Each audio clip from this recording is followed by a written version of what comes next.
इस कार्यक्रम के पुण्यार्चक हैं श्रुत संवर्धक समूह गुरु भक्त परिवार, श्री चंद्रदीप जी आगरा, श्री नितिन काला हैदराबाद, श्री विकास जैन इंदौर, श्री मानस जैन टीकमगढ़, श्री दिनेश जैन अल्ली टीकमगढ़, श्री राजीव जी जैन सहारनपुर, श्री नवीन जी छतरपुर, श्री शिवम श्रेयांश जैन भिंड, श्री उदित जैन तन्मय जैन सहारनपुर, श्री हैप्पी भैया शानगढ़, श्री शशांक जैन आरा बिहार, श्री प्रवीण जैन आगरा, श्री नितिन कासलीवाल औरंगाबाद, डॉक्टर श्री अक्षय जैन, डॉक्टर मनीष बोथरा जयपुर, श्री अक्षत जैन सहारनपुर, श्री आदित्य जैन बेगमगंज मध्य प्रदेश, श्री पदम चंद जी बाकलीवाल, नितेश जी बाकलीवाल, सोनाली जी बाकलीवाल, निर्जरा जी बाकलीवाल, ज्योति बाकलीवाल निवासी Abu Dhabi, doctor Akshay Jaipur, Manish Bothra Jaipur.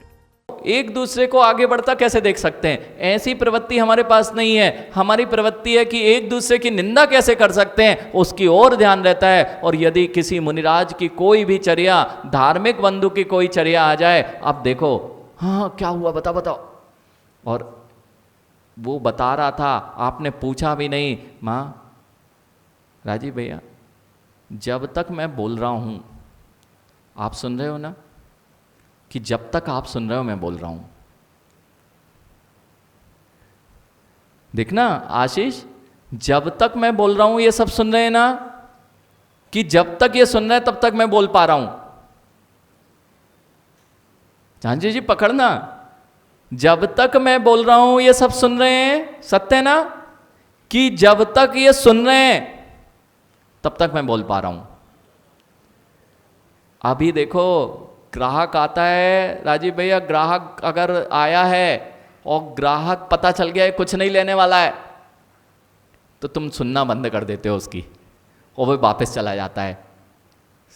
माँ ग्राहक आया और तुम्हें पता चल गया कि ये कुछ लेने देने का नहीं है, ये तो आपने तुरंत उसकी उपेक्षा प्रारंभ की। वह भी समझ जाता कि अब मेरे को ये नहीं सुन रहा है, अब अपन दूसरी दुकान देखते हैं। ऐसे ही यानी जब तक तुम यहां सुन रहे हो तब तक बोलने को शक्ति मिल रही है, और यदि आपने इधर उधर देखना झांकना प्रारंभ किया तो शक्ति क्षीण हो जाती है। किसकी?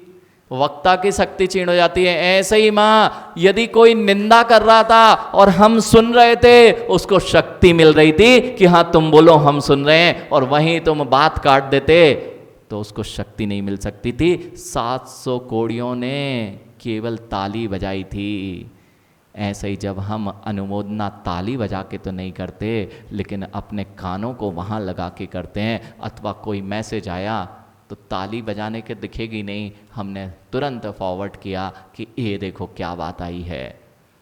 एक मुनिराज पर जब कूड़ा डालने से ऐसा कुछ होता है, तो हम वचनों का कितना कूड़ा करकट मुनिराजों के ऊपर फेंक देते हैं, हमें पता ही नहीं होता है। और उसका फल जब कोड़ के रूप में दिखाई देता है, तब कहते हैं हमने क्या किया था। वो शुभोम चक्रवर्ती, रमेश पंडित जी, शुभोम चक्रवर्ती ने क्या किया था?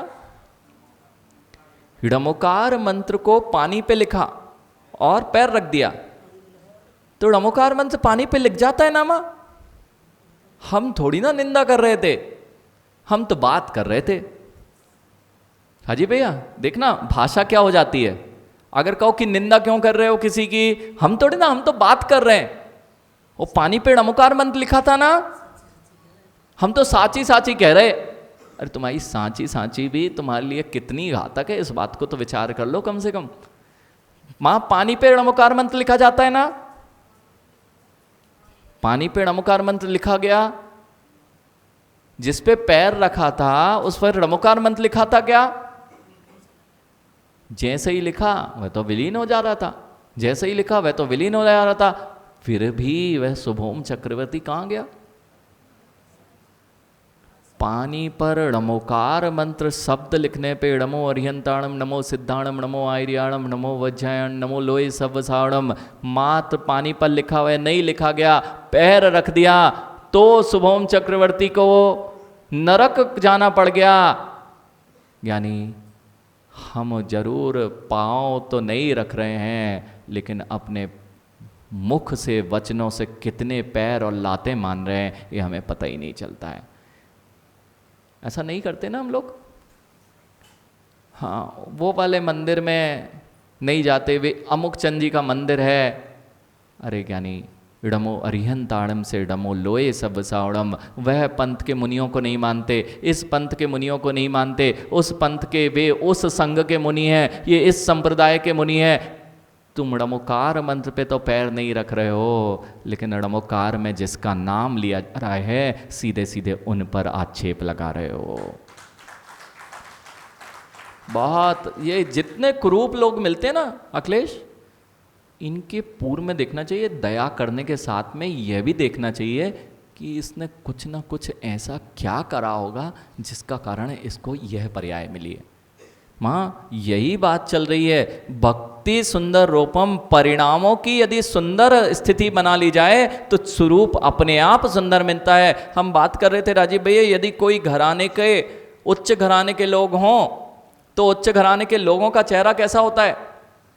लगता है कि उच्च कुल है, पुण्य का प्रभाव होता है। जब भी कोई नारायण प्रतिनारायण आदि ये बनते हैं, ये सब पुण्य से बनते हैं। और महापुण्यशाली का चेहरा रूखा सूखा फीका नहीं होता है, वे महापुण्यशाली। ऐसे ही वह रावण ने भी बड़ी बुद्धि लगाई थी, 3 खंड का अधिपति था, वह विद्वान उस जैसा विद्वान नहीं था उस समय, इतना विद्वान था, बलशाली था, 3 खंड का अधिपति था, राजा था और रूपवान था।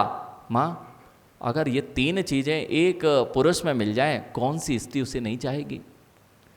3 खंड का इस नगर का राजा है, बहुत बुद्धिमान है और साथ में रूपवान है। आप बताओ, उसने बड़ी बुद्धि लगाई। रूपेश इसी की बात चल रही है। ये रूप का ईशत्व कैसे मिला है ये भी ध्यान रखना। रूप का ईशत्व जो सुंदर चेहरा मिला है बेटा, नियम से तुमने जिनेंद्र भगवान की सुंदर भक्ति की होगी, उसका ही प्रभाव है कि यह रूप सुंदर दिखाई दे रहा है। अब देखना वह रावण, माँ उसने बड़ी बुद्धि लगाई अनंतवीर केवली के सामने कि शुभम मैं ऐसे स्त्री को कभी बलात् नहीं करूंगा, उससे बलात् संबंध स्थापित नहीं करूंगा जो मुझे नहीं चाहेगी। आप तो रूप पे ही आकर्षित होते हैं, आज तो फेसबुक इंस्टा उस पे ही शादियां हो जाती हैं। हाँ स्वरूप ही नहीं देखा जाता, कोई संस्कार नहीं देखे जाते, मात्र बच्चे रूप पर प्रभावित होकर अपना सर्वस्व न्यौछावर कर देते हैं। और जब घर में कुलीन की जगह कोई दूसरी संतान आ जाती है, फिर जीवन पर्यंत रोते मिलते हैं। क्यों? अरे वे रूप में बहुत अच्छी है, उसका पैसा अच्छा है, उसका पैकेज अच्छा है, वह हमारे साथ में पढ़ते थे। बाहरी बातें करना और जब घर में रहना तब समझ में आता है संस्कारों में कितना बड़ा अंतर होता है। रूप देख के उसने यह कह दिया, अब वह रूप का जो नियम था यही तो कि मैं किसी स्त्री को कभी भी बलात् प्रेरित नहीं करूंगा, उसी नियम ने सीता जी के शील की रक्षा की थी। लेकिन माँ राजीव भैया, लोगों से मिलना, एक बार सीता जी का रूप देखा तो आज तक रावण का पुतला जल रहा है। अपने चित्त से पूछना, कितनी सीताओं के चेहरे पर तुम्हारी दृष्टि जाती है और कितनों का शील हरण तुम्हारे चित्त ने कर दिया है। तुम्हारा पुतला कब तक जलता रहेगा? ये भावनाएं नकारात्मक है ना।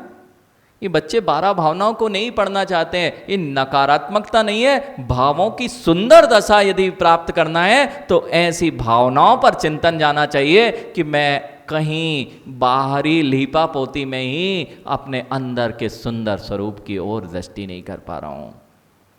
रमेश पंडित जी, इनको स्वरूप तक पहुंचाना है ना तो पहले रूप से ही जोड़ना पड़ेगा। आप पीयूष भैया, रूप देख के स्वरूप की प्राप्ति होती है, क्या इसे आप स्वीकार करते हो? रूप देख के भी स्वरूप की प्राप्ति होती है। और अगर ऐसा रमेश पंडित जी आप नहीं मानोगे तो सर्वार्थ सिद्धिकार तो सम्यक्त उत्पत्ति में जिसे जिन बिंब प्रतिमा को सम्यक्त की उत्पत्ति का कारण बोल रहे हैं, वहां भगवान का रूप देख के ही तो स्वरूप की प्राप्ति हो जाया करती है। इसलिए जिनेंद्र भगवान का रूप देखकर सम्यक दर्शन की उत्पत्ति होती है, ऐसा जिन आगम का कथन है। इसलिए रूप ऐसा हो कि दूसरे के परिणामों में भी निर्मलता आ जाए। वह रूप बाहरी चमकाने से नहीं मिलता। पीयूष भैया, चाहे आचार्य विशुद्ध सागर जी आचार्य भगवंत हों, अथवा चाहे आचार्य भगवान विद्यासागर जी हों, जितने बड़े बड़े आचार्य दिख रहे हैं, इनसे इनके बाहरी रूप को ही देख के कितने सारे त्यागी व्रती अपने आप इनसे आकर्षित हो जाते हैं। ये नहाते नहीं हैं, ये शरीर को चमकाते नहीं हैं, लेकिन फिर भी इनको देख के पता चल जाता है कि ये देखो कितने आनंद में रहते हैं। ऐसा आनंद चाहिए तो इनके शरण में ही आना पड़ेगा। ये निर्णय क्यों चल रहा है? जिसकी ओर भावों की ओर सुंदरता की दृष्टि नहीं जा रही है और मेरी मात्र शरीर को चमकाने की ओर दृष्टि जा रही है, ये निर्णय कर लीजिए कि मेरे शरीर में तो अशुभ द्रव्य भरा है, यह नष्ट होना है, लेकिन परिणाम इस शरीर जैसे अशुभ ना हो जाएं, इसकी ओर दृष्टि कर लेना, इसका नाम है अशुचि भावना। क्योंकि मैं इसको ही चमकाने में लगा हूँ जीवन पर्यंत। क्यों? ये तो मेरा है ना। ये समझ में आ गया था कि कोई मेरा नहीं है, ये सब मुझसे भिन्न है। अन्यत्व भावना हमने देख ली थी, एकत्व भावना कि मैं अकेला मेरे साथ में रहूंगा, ये समझ में आ गया था। लेकिन मेरा शरीर तो मेरा है ना। यानी ये भी तुम्हारा कहाँ है? जो तुम्हारे साथ नहीं रहेगा वह तुम्हारा कैसे हो सकता है? इसलिए स्वरूप की ओर दृष्टि जाने के लिए रूप को छोड़ना पड़ता है। जिस रूप की ओर दृष्टि कर रहे हो वही तुम्हें स्वरूप से दूर किए हुए है। इसलिए निर्णय क्या करना है? आनंद किस में है? महाराज जी, घूमने फिरने में, बड़ी अच्छी फैशन से, स्टाइल से रहने में, यानी ये सब बनावटी पने का आनंद है। देखना राजीव भैया, कभी सूट वूट पहन के कहीं घूमने गए? जाते ही रहते हैं। जाते हो फिर घर क्यों आते हो? वही पहने रहा करो ना घर में भी। माँ, जब आप बन ठन के कहीं जाते हो लीपा पोती करके, तो श्रृंगार करके, तो वैसे ही बन के घर में रहा करो। बनावटी पने का उतना ही तुम्हें आनंद दिखते हैं, और जैसे ही अपने घर आते हो बहुत भार लगने लगता है, उतार के रख दो और सादा जैसे थे वैसे में आ जाओ। यही तो आचार्य भगवान कह रहे हैं, जैसे थे वैसे ही रहो ना, क्यों बनावटी पना करते हो? इसलिए तन पे से वस्त्र भी उतार दिए, जैसे हैं वैसे ही रहो तो आनंद ही आनंद है। जैसे थे वैसे ही दिख रहे हैं तो आनंद भंग नहीं हो सकता, और जैसे नहीं थे वैसे बनावटी। देखना बच्चे लोग क्यों परेशान हैं आजकल? जिस तरह का जीवन हो गया ना बनावटी, एक दूसरे से मात्र प्रोफेशनल लाइफ, व्यापार में भी अपने सगे भाइयों से बात करेंगे ना तो ऐसे बात करेंगे जैसे इंग्लिश में। घर में भी ऐसे बच्चों को सिखाया जा रहा। कल बात की थी कि ये घर में भी ऐसी अंदर ऐसे जैसे अपने अंदर की निर्मलता और परिणामों के भावों की दशा तो देखते ही नहीं हो। वह बनावटीपना इतना आ गया, वही तो तुम्हें सबसे ज़्यादा कष्ट देता है। अब समझ में आया ये दिगंबर मुनि दिगंबर क्यों रहते हैं? जैसे ही यहाँ से बन के बैठे हो ना और घर जाओगे, अरे अब बहुत देर बन के बैठ लिया, अब अच्छे से रहेंगे। घर में आते ही से आनंद प्रारंभ हो जाता है। यही कारण होता है। माँ, कभी शिखर जी गए? तीर्थ यात्रा तो गए ना आप लोग? गए तीर्थ यात्रा? तीर्थ यात्रा शिखर जी जाने में रुपये से आनंद आता कि नहीं? खूब आनंद आता है ना, बहुत आनंद आता है। शिखर जी जाओ एक बार, जो पहली बार गया गौरव, उससे पूछना क्या आनंद आता है। आनंद आता है ना, बहुत आनंद आता है। तो आनंद भंग करना चाहते हो क्या? तो फिर लौट के क्यों आए? शिखर जी में आनंद आता है ना, तो शिखर जी से लौट के क्यों आए? अरे महाराज जी, यात्रा भी तब तक अच्छी लगती है, 8-10 दिन हो जाए तो घर आ जाओ तो बड़ा आनंद आता है, नहीं तो जयपुर ही आ जाओ तो बड़ा आनंद आता है। वो जयपुर का नाला मिला था अपन को रास्ते में, जयपुर का जैसे ही नाला मिला था, जब एंट्री की थी जगदीश भैया तो एक नाला मिला था, और जैसे ही आप तो सो रहे थे अपनी कार में, लेकिन जैसे ही नाला आया और दिखा नाला, अब देखो आनंद प्रारंभ, जयपुर आ गया। मतलब नाले से भी राग है, नाले से भी राग है कि जयपुर आ गया, और जैसे ही मां जयपुर में प्रवेश होता है आनंद चालू हो जाता ना। 10 दिन की यात्रा करने गए थे, विदेश घूमने गए थे, वापस आए राजीव भैया, और जैसे ही जयपुर के पास आए, हाँ जयपुर आ गया। और फिर घर में आए माँ, भोजन करने भी नहीं था, सफाई भी नहीं थी, सब कुछ गंदा पड़ा था, पानी भी पीने को नहीं था। कोई चिंता नहीं, अब तो घर आ गए, बाद में देखेंगे जो होगा, सो जाओ, अभी जो मिलेगा वो खा लेंगे। घर का आनंद है ना, क्यों बाहर का आनंद है ही नहीं। बाहर में घूमते हो तो 10 दिन में अंदर आके लगता है कि अंदर आ जाओ, और आप तो 10 दिन घूमने में परेशान हो जाते। दिगंबर योगी तो 10 दिन कहीं रुकते ही नहीं, बेचारे तो 8 महीने तो घूमते ही रहते हैं। माँ कितने परेशान होते होंगे ना। माँ घर आने का आनंद होता है ना, ये निज घर को कभी छोड़ते ही नहीं है, इसलिए कभी परेशान होते ही नहीं है। निज घर को छोड़ देते हैं, वे परेशान हो रहे थे 10 दिन में, और दिगंबर योगी जो निज घर है उससे कभी बाहर जाता ही नहीं है, इसलिए नई नई जगह भी जाने पर इसका आनंद कभी भंग होता ही नहीं है। राजीव भैया, शिखर जी में आनंद था ना गौरव, वापस क्यों आए? घर में आने का आनंद महाराज जी बहुत अच्छा होता है, बस उस घर के आनंद के लिए ये दिगंबर योगी उस घर में बैठा रहता है, इसलिए हमेशा आनंद में रहता है, बनावटीपने में नहीं। इसलिए तो जाना होना, शिखर जी अगर जाने के भाव बन गए, ट्रेन की टिकट नहीं मिले कोई फर्क नहीं, हमने तो जाना है। ऐसे ही माँ इस शरीर को भोजन मिले नहीं मिले, बुझले क्यों आनंद आता है। ये दिगंबर मुनि को आनंद आता है निज घर में रहने पर, इसलिए चाहे भोजन मिले या ना मिले, अथवा कहीं पर स्थान अच्छा मिले या बुरा मिले, इनका आनंद, इनको पता है हमें तो आनंद आ रहा है, कुछ भी करने तैयार रहते हो। और आपका आनंद बताए अखिलेश भैया, कभी नाक आई? हाँ सभी के पास है ना, हाँ कारखाना है महाराज जी, सबके पास कारखाना है। व्यक्ति मतलब कई लोग तो ऐसे हैं कि नाक पहुँचते हैं और जेब में रख लेते हैं। भैया हाँ रूमालों में पहुँचा और जेब में रख ली।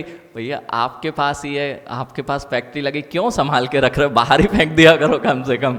इस कार्यक्रम के पुण्यार्जक थे शुद्ध संवर्धक समूह गुरु भक्त परिवार, श्री चंद्रदीप जी आगरा, श्री नितिन काला हैदराबाद, श्री विकास जैन इंदौर, श्री मानस जैन टीकमगढ़, श्री दिनेश जैन अल्ली टीकमगढ़, श्री राजीव जी जैन सहारनपुर, श्री नवीन जी छतरपुर, श्री शिवम श्रीयांश जैन भिंड, श्री उदित जैन तन्मय जैन सहारनपुर, श्री हैप्पी भैया शानगढ़, श्री शशांक जैन आरा बिहार, श्री प्रवीण जैन आगरा, श्री नितिन कासलीवाल औरंगाबाद, डॉक्टर श्री अक्षय जैन, डॉक्टर मनीष बोथरा जयपुर, श्री अक्षत जैन सहारनपुर, श्री आदित्य जैन बेगमगंज मध्य प्रदेश, श्री पदम चंद जी बाकलीवाल, नितेश जी बाकलीवाल, सोनाली जी बाकलीवाल, निर्जरा जी बाकलीवाल, ज्योति बाकलीवाल निवासी Abu Dhabi, doctor Akshay Jaipur, Manish Bothra Jaipur.